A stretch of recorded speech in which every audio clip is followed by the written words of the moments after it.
여러분 안녕하십니까? 헬로티비 뉴스입니다. 환경오염 피해가 극심해 죽음의 땅으로 불리는 김포 거물대리가 친환경 도시로 탈바꿈할 전망입니다. 거물대리 일대에 첨단 산업을 유치하고 기반 시설부터 친환경적으로 조성하는 내용의 사업 계획이 최근 기재부의 예타를 통과한 건데요. 김포시는 올해 안에 전담팀을 신설하는 등 사업을 본격적으로 추진할 예정입니다. 김진재 기자입니다. 공장 수백여 곳이 밀집한 데다 관리가 제대로 이루어지지 않아 토양에서 중금속이 검출되는 등 극심한 환경오염 피해가 확인된 김포 거물대리. 이른바 죽음의 땅으로 불리던 거물대리가 첨단 산업 메카로 탈바꿈합니다. 거물대리 일대 4.9 제곱킬로미터 부지에 친환경 도시를 조성하는 김포 환경재생 혁신복합단지 조성 사업이 최근 기획재정부 예비타당성 조사를 통과했습니다. 총 사업비는 약 5조 7,520억 원. 사업이 계획대로 진행된다면 일대 오염 토양 정화와 함께 신재생에너지와 첨단 모빌리티 등 4차 산업 관련 기업들이 들어서게 됩니다. 이번 예비타당성 조사 통과로 사업이 본격 추진되기까지 우여곡절도 많았습니다. 앞서 김포시는 지난 2018년 주민 이주를 포함한 거물대리 환경 정비 사업을 추진하던 중 정부의 경제자유구역 추가 지정 계획 발표에 따라 황해경제자유구역 김포 대구지구 이른바 ECT 지정에 나선 바 있습니다. 하지만 이듬해 정부가 발표한 추가 지정 지역에서 제외되면서 김포시는 독자 개발 추진으로 방향을 틀었습니다. 이후 지난 2021년 환경재생 혁신복합단지 추진을 위해 예비 타당성 조사를 신청했지만 경제성 부족으로 통과하지 못했습니다. 지난해 5월 다시 한번 예비 타당성 조사를 신청한 김포시는 환경부, 한국수자원공사와 김포 환경재생 혁신복합단지 조성 사업을 위한 업무 협약을 체결하고 사업 면적을 줄여 사업비를 낮추는 등 사업 계획을 조정한 결과 지난달 30일 예비타당성 조사를 최종 통과했습니다. 주거 기능을 좀 낮추고 비율을 낮추고 산업단지 비율을 높여서 분양 성과라든지 이걸 확보하기 위해서 그렇게 좀 일단 정리를 했고요.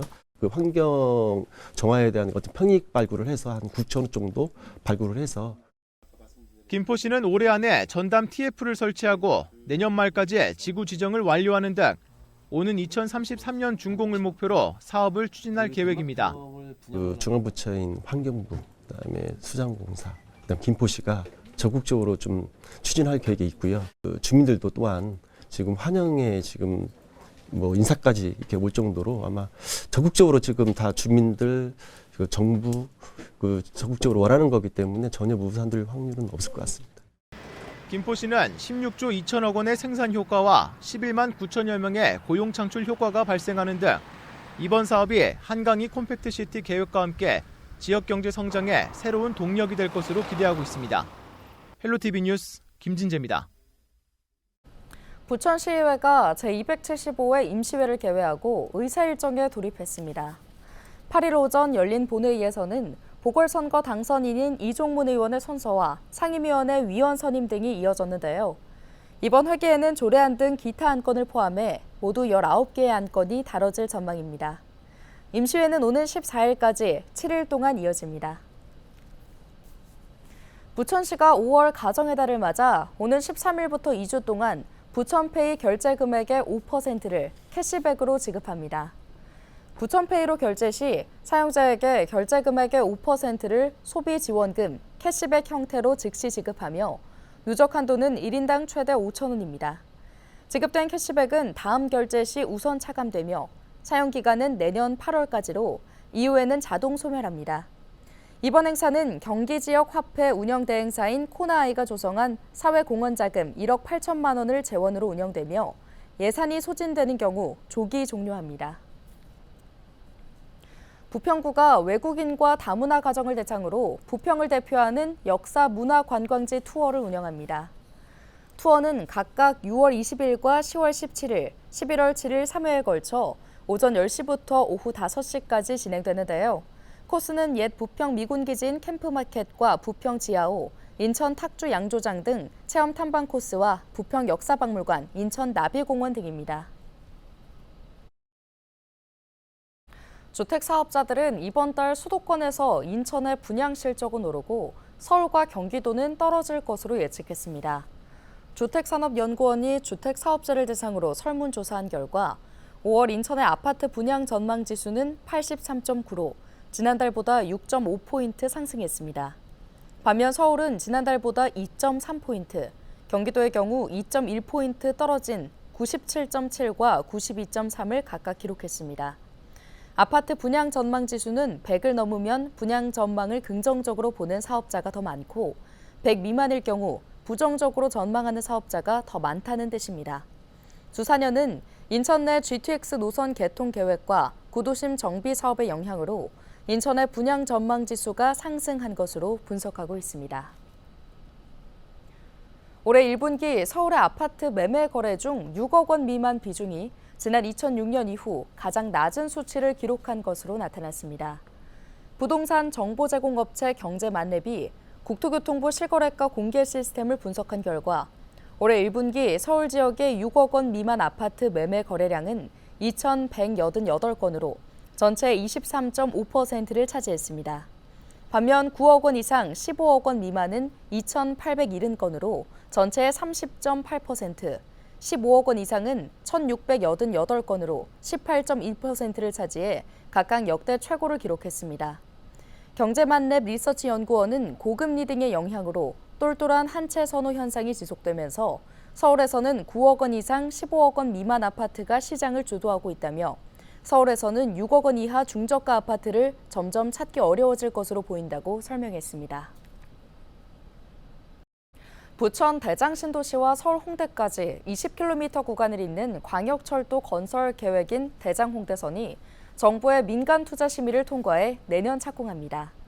기재부는 8일 민간투자사업심의위원회를 열고 대장홍대선 실시협약 안건을 심의 의결했습니다.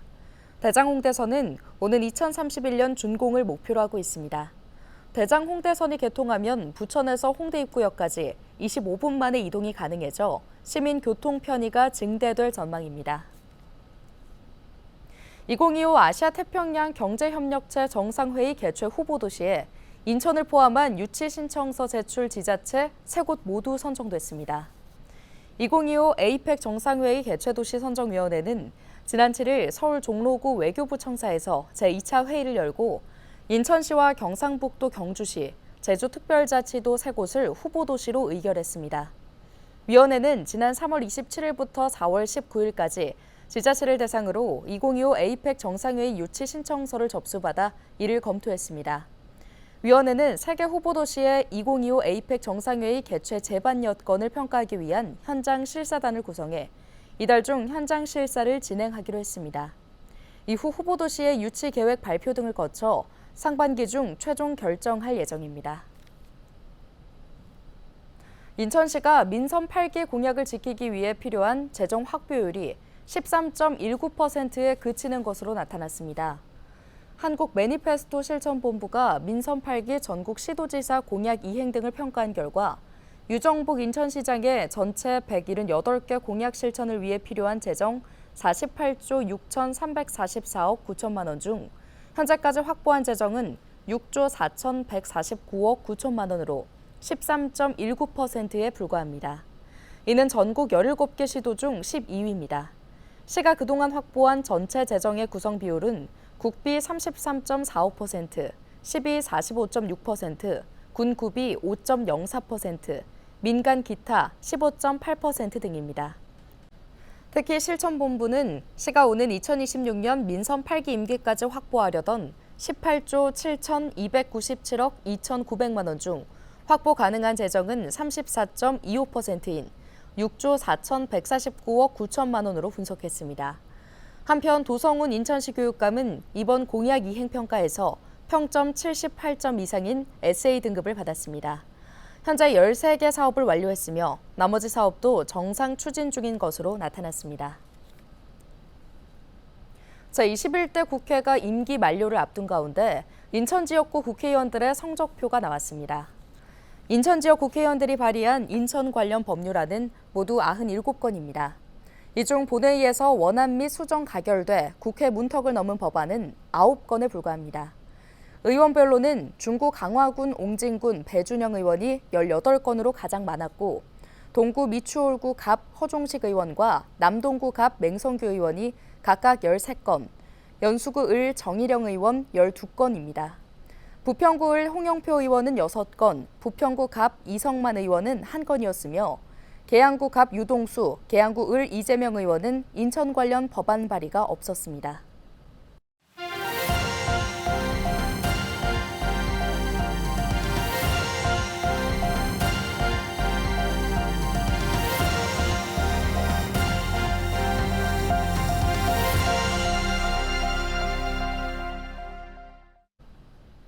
경기도가 강화된 미세먼지 계절관리제 시행 이후 초미세먼지 농도가 이전보다 38.5% 개선됐다고 밝혔습니다. 앞서 경기도는 미세먼지 저감을 위해 제5차 계절관리제 기간인 지난해 12월부터 올해 3월까지 31개 시군과 미세먼지 저감 대책 20개를 추진했는데요. 특히 계절관리제 시행 전인 지난해 11월에는 특별사법경찰단 12개 수사팀을 투입해 공사장과 오염물질 배출 사업장 360곳에 대한 수사를 실시했습니다. 또 반경 5km 내 미세먼지를 측정하는 스캐닝 라이다를 이용해 산업단지 내 미세먼지 배출 사업장을 단속하고 이동 측정 차량과 드론 등 첨단 장비를 활용해 미세먼지 다량 배출 사업장을 추적 단속하기도 했습니다. 경기도는 제5차 계절관리제 기간 기상 여건도 좋았지만 국내에서 발생하는 미세먼지의 직간접적인 저감 활동으로 미세먼지 농도가 많이 개선됐다며 차후에 시행할 계절관리제는 보다 미세먼지 저감에 효율적인 대책을 발굴해 국내에서 발생하는 미세먼지 저감 활동에 최선을 다하겠다고 밝혔습니다. 제70회 경기도 체육대회가 오는 9일 파주 임진각 평화누리에서 개회식을 시작으로 11일까지 진행됩니다.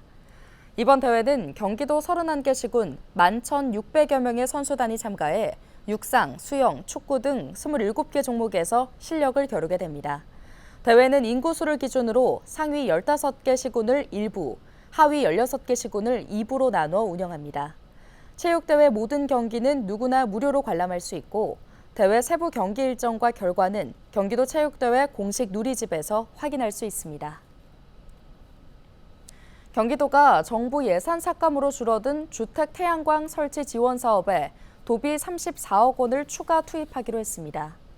도는 단독주택 총 1,200여 가구를 대상으로 이달 13일부터 주택 태양광 설치를 신청받는데요. 이번 사업은 도비 34억 원을 추가 투입해 국비 없이 추진하는 경기도 주택 태양광 지원 사업입니다. 경기도 관계자는 이번 사업으로 도내 주택 1,200여 가구에 주택 태양광을 설치할 경우 총 3.8메가와트 발전 용량을 확보하고 연간 온실가스 2천여 톤을 줄일 수 있다고 말했습니다. 경기도가 올해 소아진료기관을 13곳 확충합니다. 도는 공모를 거쳐 의정부 을지대병원과 아주대병원 등 소아응급 책임의료기관 4곳을 선정했는데요. 이들 병원이 24시간 중증 소아응급 환자를 위한 응급실을 운영할 수 있도록 42억 원을 지원합니다. 도는 야간과 휴일에 경증 소아 환자를 치료하는 달빛 어린이병원 2곳과 취약지 소아 야간 휴일 진료기관 7곳도 새롭게 지정했는데요. 도는 공백이 우려되는 소아 의료에 대응하기 위해 소아 진료기관 확충을 결정했습니다. 경기도가 지난해 2,640명이 노인 우울증 치료비 지원을 받았다고 8일 밝혔습니다. 이는 전년 대비 약 14배 증가한 수치인데요. 도는 65세 이상 노인들을 대상으로 1인당 최대 연 36만 원의 우울증 관련 외래 진료비를 지원하고 있습니다. 특히 지원을 받는 사람은 각 시군 정신건강복지센터에서 지속적인 상담과 치료를 받을 수 있도록 등록 관리하고 있는데요. 도 관계자는 노년층의 경우 신체 능력과 사회적 관계 저하로 우울 증상을 많이 느끼지만 경제적 어려움 등의 이유로 치료를 받지 못하고 있다고 설명했습니다. 오늘 준비한 소식은 여기까지입니다. 함께해 주신 여러분 고맙습니다.